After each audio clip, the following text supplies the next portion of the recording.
Good morning and welcome to Family Jewels. I'm Colton Bartell. And I'm Audie Bartell. And we are both graduate gemologists here at Suzanne's Custom Jewelers. And before we get started, I just wanted to say if you guys like our videos, please give them a thumbs up and share them with some of your friends. And go to our YouTube channel and hit the subscribe button and the little bell so you get notifications when new videos pop up. And you'll get more information on gemstones and gemology and just jewelry stuff in general. So, and some general. Yeah. and some trivia probably. Yeah. And so today we're going to be talking about something that over the weekend I actually got a lot of questions about, which is gemstone identification. I had several people come up to me over the weekend that were asking, well, do you guys do gemstone identification? How do you do it? Like, do you have to go to school for it? All this other stuff. Yeah. We guess. And what did your mom say this morning? I don't remember. We taste them? Oh, yeah, no, we don't lick them. Yeah. No.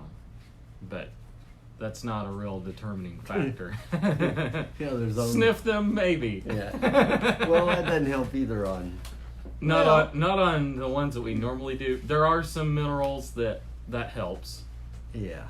I mean... But we still don't lick them. Yeah, hot point test would, I guess, you could do a smell there. Yeah. So I'd get a couple of them maybe. Yeah. So, but... Here, we actually don't do any destructive tests, which that would fall in that. We don't want to melt a stone or something like that just to figure out what it is. Yeah, but it's usually done on the back of those stones. And yeah, we still don't do that. Or we haven't in a long time anyway. So, but I have. But it's been quite a while ago. Yeah. So, there are actually a lot of different methods and a lot of different tests that we go through to determine Or can go through. To determine what the stone is if we're trying to identify one.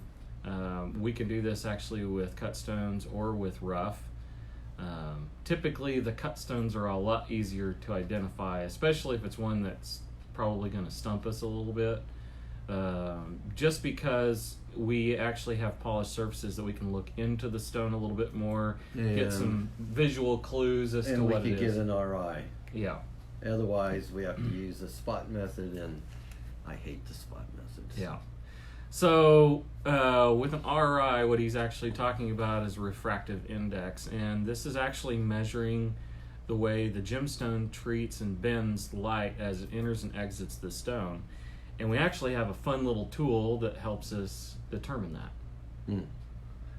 Called a refractometer. I know, a real original. So this sounds kind of weird, but whenever light comes into an optically dense medium, it's bent or refracted. And actually what's happening is that light is slowing down. Yeah. Which I never have grasped that. Because when it exits, it speeds up. So how does it change speed? It's not like you got a gasoline pedal or accelerator pedal or something like that. Well, you might, you just can't see it. It's just doesn't make sense to me. Somebody needs to explain that to me. I've always wondered. I understand the concept that it's being refracted, but once it's not refracted, how does it speed up? I don't know. I just know that what we can do with it is figure out what gemstone that light's going through. Yeah. So, good morning, Brenda. Thank you for joining us. So, we use a refractometer to measure that change in speed, basically, and how it's bent. What's going to get better is there are singly refractive and doubly refractive stones. Yes. So what that means is that there are some gemstones that whenever the light comes into it, it breaks it into two rays that are bent and possibly travel at different speeds because they refract differently. And that's getting more confusing. I hadn't really thought about that till now. Yeah, and because of that, some of them do it in a wider range, which causes more dispersion.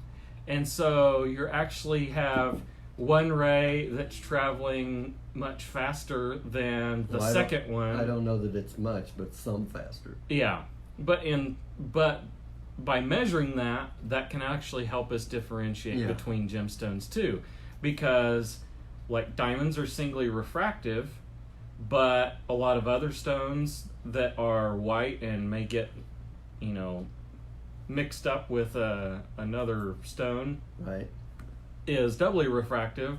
And so that right there is one separation and eliminates a lot of the possibilities. And most of the stones out there, I would say probably 2/3 of the stones out there are doubly refractive. I'd say it's more than that. Yeah.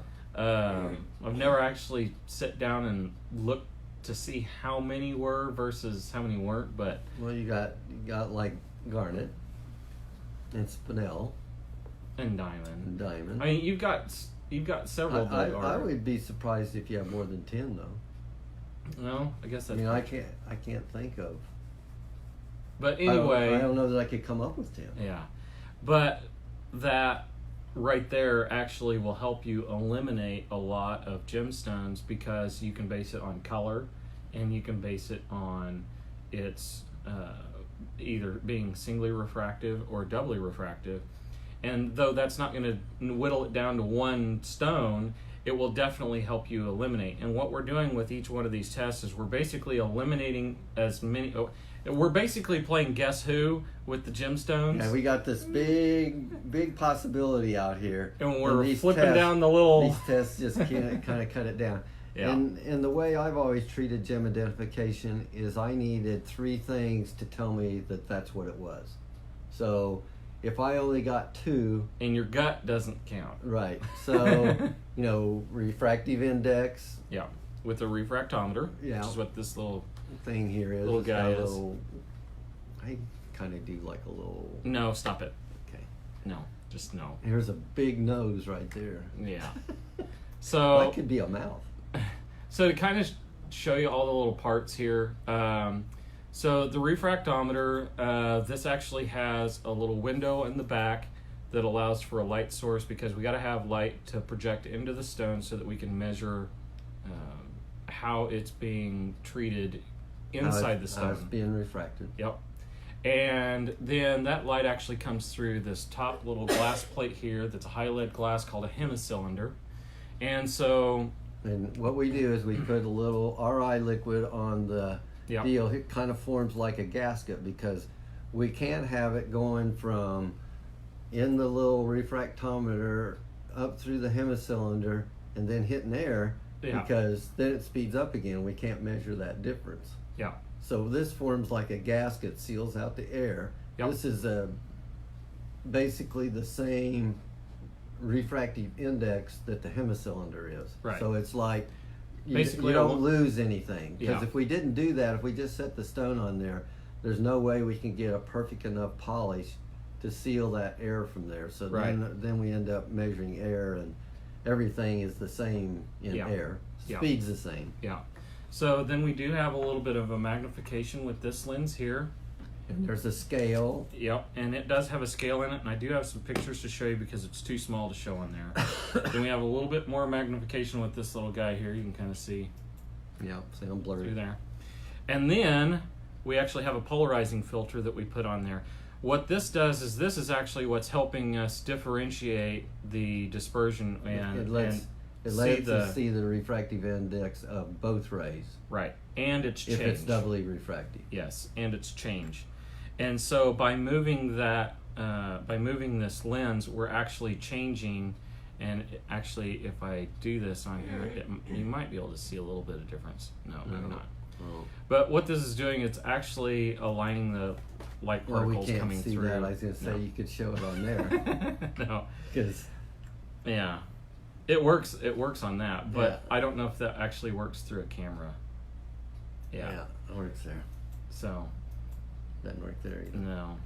But this is similar to like sunglasses that have polarizing lens on there. Right. What it does is it, and I'm not sure how it's lined up, but the way I was told, it's like having little Venetian blinds built in there.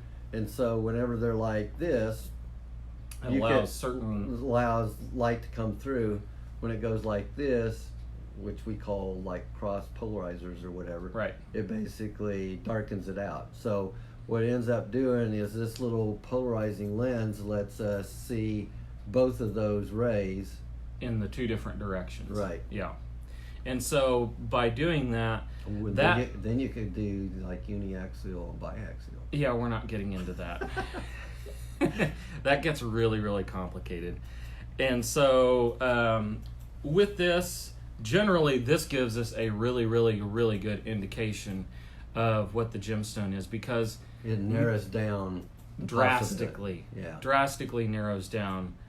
Because a lot of these stones, though they may have slight differences in their refractometer or their refractive index, they have very specific numbers that they stay within, very specific boundaries.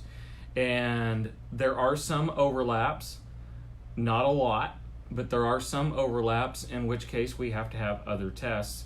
The other big one that we go through, obviously, is magnification.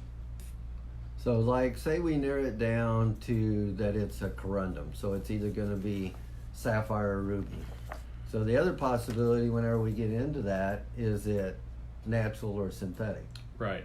So what he's talking about is once we have it narrowed down to, say, a species, then we have to make sure that it's natural or synthetic. Yeah, which sometimes, like in this case, what I'm showing you guys here, this is a differentiation between synthetic sapphire and natural alexandrite.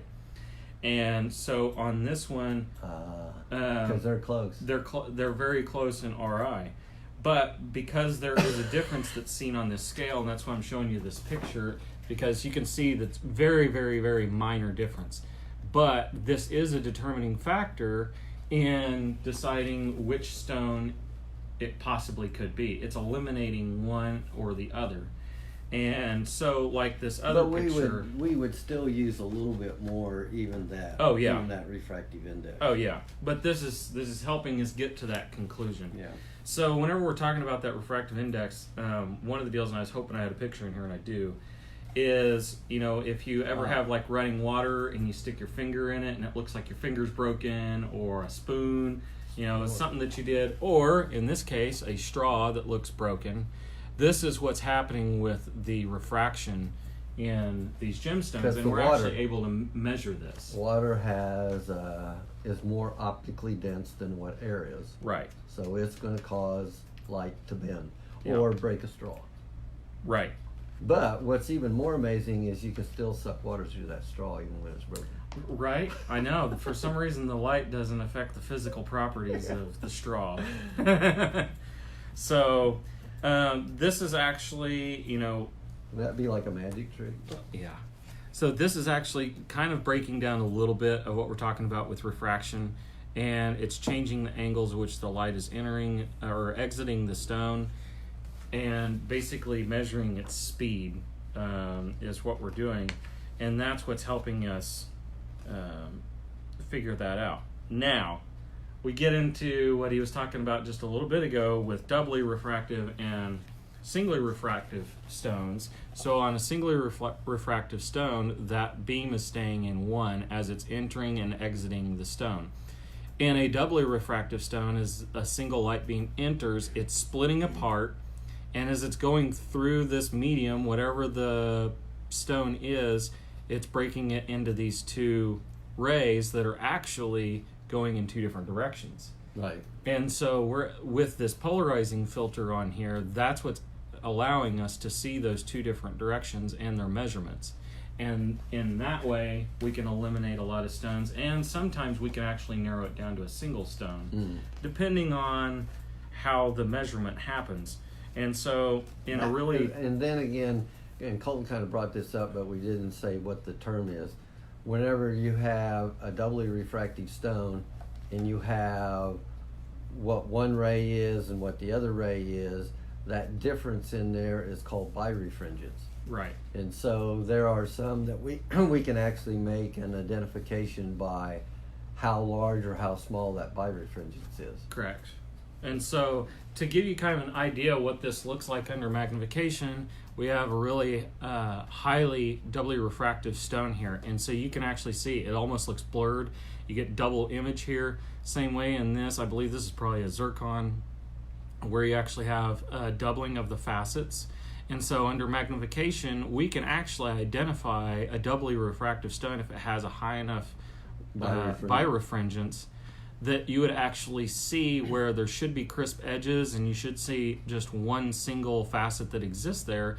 It may double. And so it's creating a mirror image. Like blue zircon's real high. Yeah. And on zircon we can't measure the birefringence. No, we can't measure the refractive index because it's higher than our.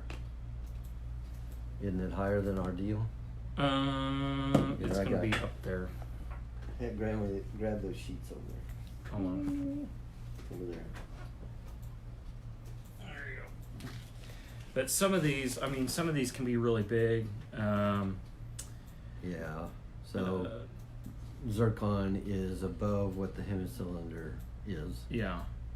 So with zircon, one of our identifiers there is the birefringence, but we don't see it in the refractometer. We actually see it under magnification. Right. And so that is another identifier. So if you're ever looking, under magnification at a white stone that you believe is diamond, but you're seeing doubling in the facets, that right there is a dead giveaway that you're not looking at a diamond. You're looking at something other than that. Right.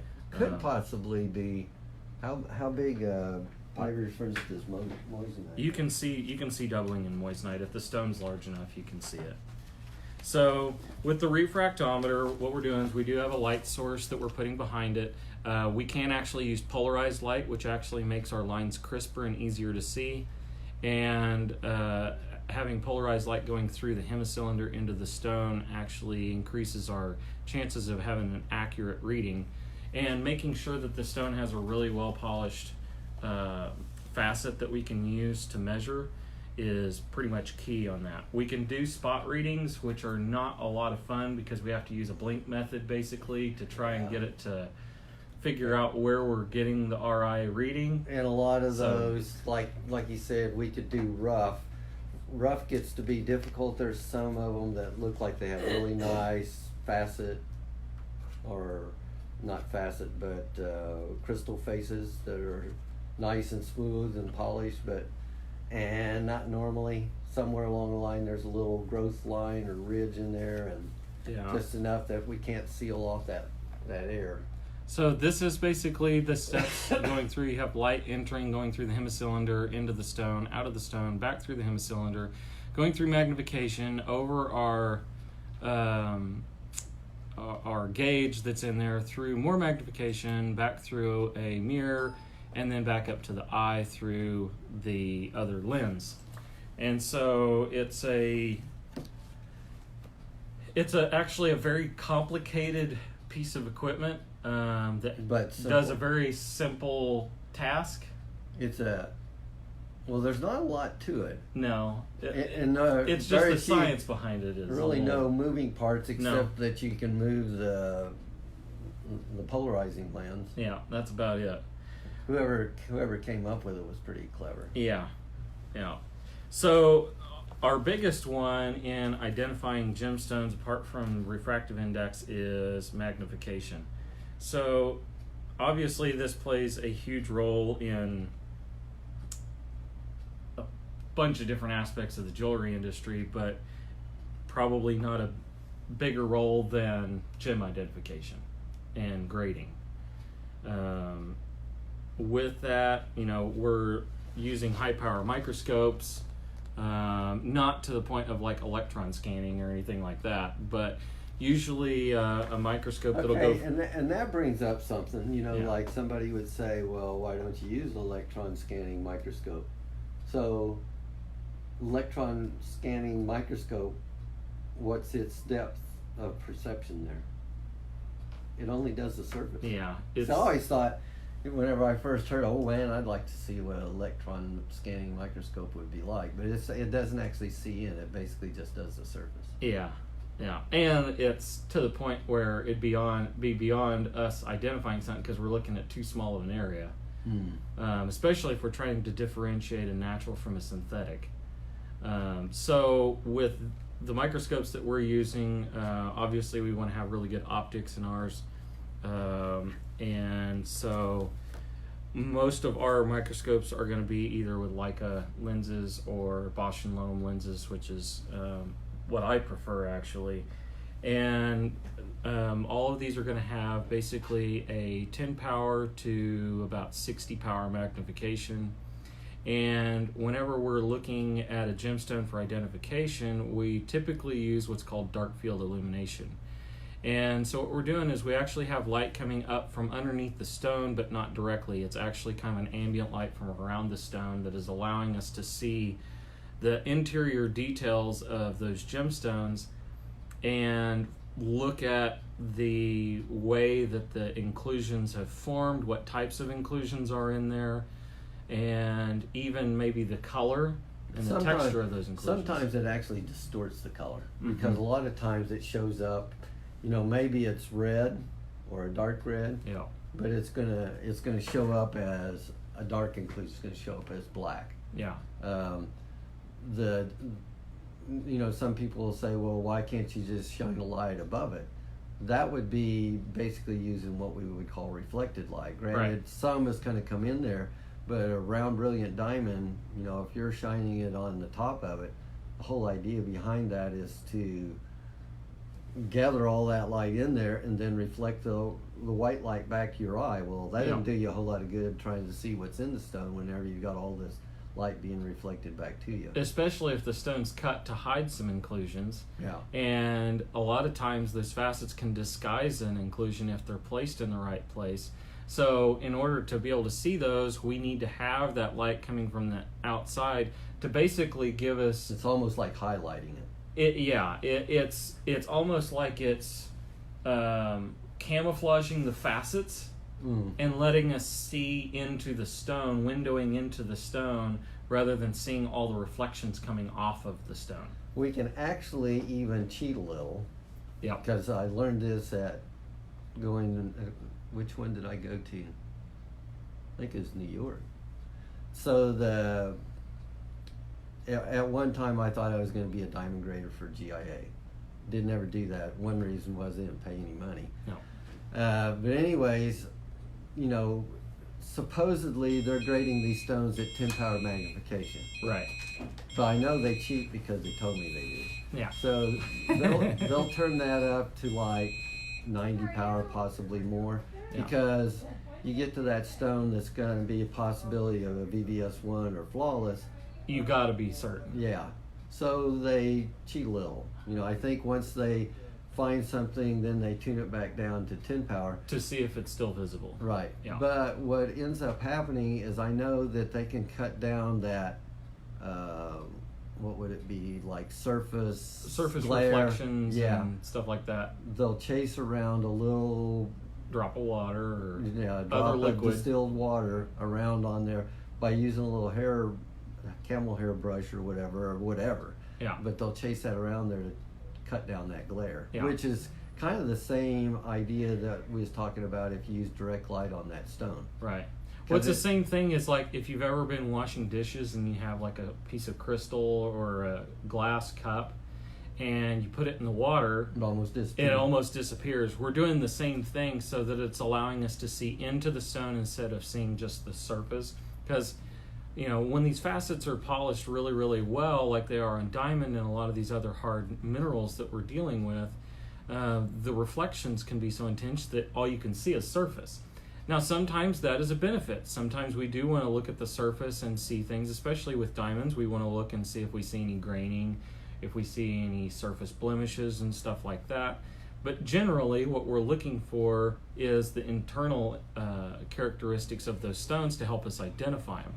Now, in some cases, that reflected light does help if we're looking at like glass-filled ruby or another stone that may have some sort of a filling treatment, something like that, where we can actually look across the reflected light on a facet and see where there's maybe a surface reaching inclusion. We can see that break, and we can see if it's got any filling in it or not, which you can't do with the transmitted light. So there's a bunch of different ways to look at these gemstones under magnification that helps determine what it is that you're actually looking at. And there are some gemstones that, if they have certain inclusions in them, actually makes them more expensive. And, it does. And rarer. Yeah. It makes the gemstone rarer, I guess. Yeah. So grosschelurite garnet is a very good example of that. Those are known to have a very rare inclusion that's only found in those garnets, and it's called a horsetail inclusion. And not even all of them have it. No. But the ones that do, highly collectible. For one, the stone in itself is fairly rare, especially for garnets. Mm-hmm. And having that inclusion is even more rare. So getting those two together is and actually that garnet is called a demantoid. Yeah. So then the other one would be if you see the lily pads in peridot. Yep. Which that sounds weird. It's actually a crystal that's caused halo fracture, I guess. Yep. A dark little like seed. It almost looks like a poppy seed, and then it's like got this little lily pad around it. So if you see that, and then not all peridot is going to have it. Nope. Actually, peridot is fairly easy to identify, but it's still kind of cool when you see those, and it doesn't happen in anything else, anyways. Yeah. And then tourmalines have a specific inclusion that happens in them called trichites. And so those have a very specific shape and look to them that can help you differentiate tourmaline from ruby or emerald or a number of other stones that they can look similar to, since they come in every color. And so the magnification is vital to gemstone identification, but knowing what it is that you're looking at is even bigger. Yeah, normally you're going to do refractive index, you're going to look at the stone, then the other thing for sure you're going to do magnification. Yeah. Normally somewhere along the line you're going to use color to help, but like I said, normally there has to be three things that tell me that this is what it is. Yeah. So refractive index, magnification, and then one of the other ones that we can use, one that I like to use a lot of times, especially if I'm concerned that it may be synthetic, would actually be ultraviolet light.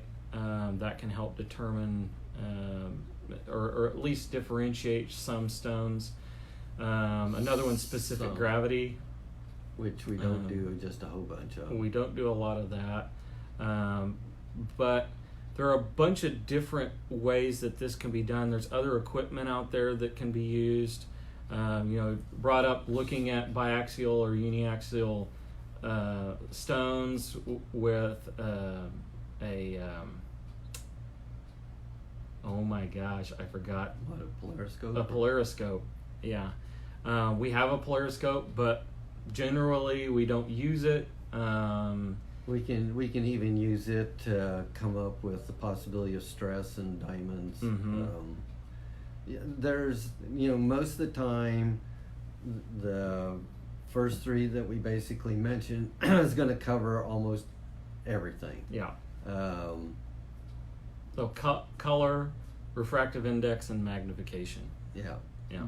The other possibility is possibility of a hot point, I guess, which it's only going to work on a few stones. Few stones. Yeah. Specific gravity, which you use that in mineralogy, but we don't use it much here, and we don't have no Jolly balance and all that kind of stuff or whatever, which I always thought that was weird. It's just a bunch of springs. Yeah. We do have a spectroscope. Yeah.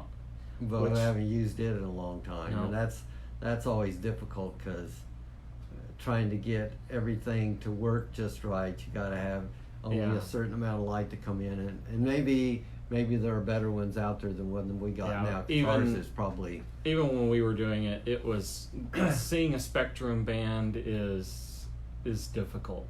And not all stones have them. Yeah, and the exact same way they are supposed to be.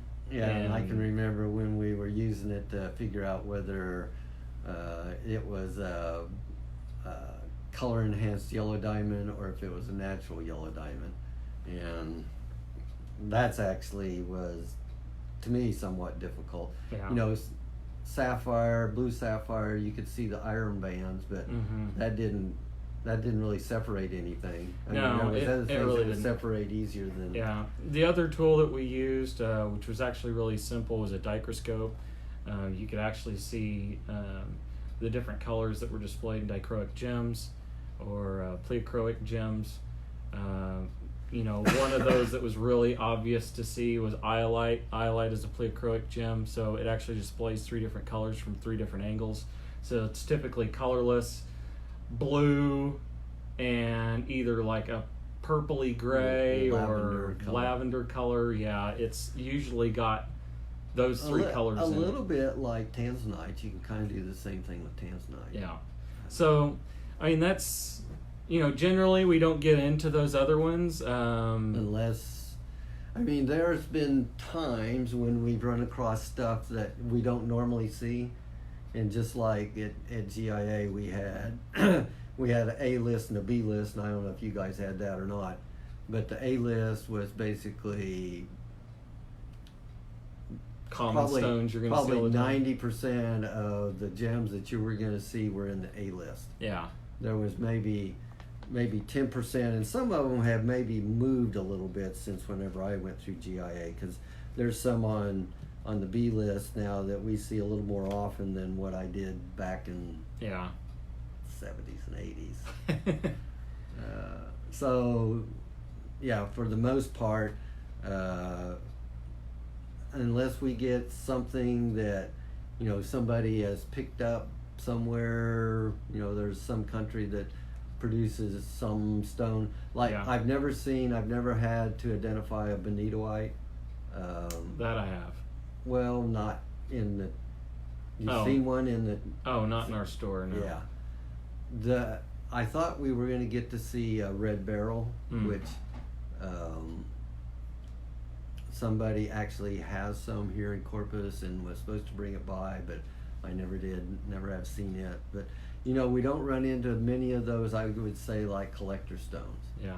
I mean, we've seen sphene, which you don't see very often. Right, but that's pretty easy to figure out. Yeah, I think we've had a taphite come through one time.